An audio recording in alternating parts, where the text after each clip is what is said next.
you have to transfer Google Play Store balance to another account. So first thing first, you need to open the Google Play Store.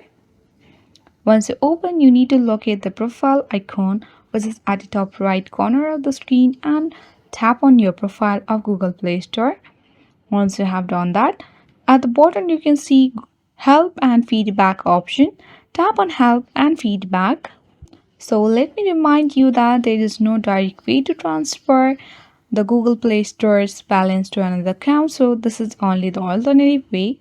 You can simply scroll down and tap on contact us option.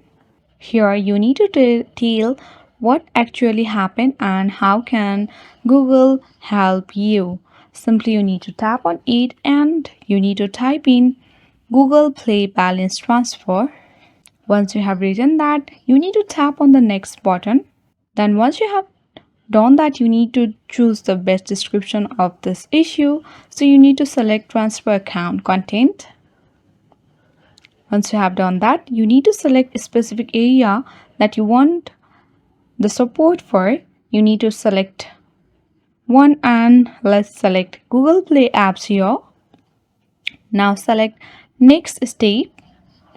Once you have done that, you need to select again the next step button, and from here you can easily contact the Google Play Stores or the Google and find the solution for transfer Google Play Store balance to another account.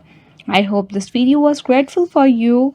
If this video was, then hit the like button, comment and subscribe our channel. Thanks for watching.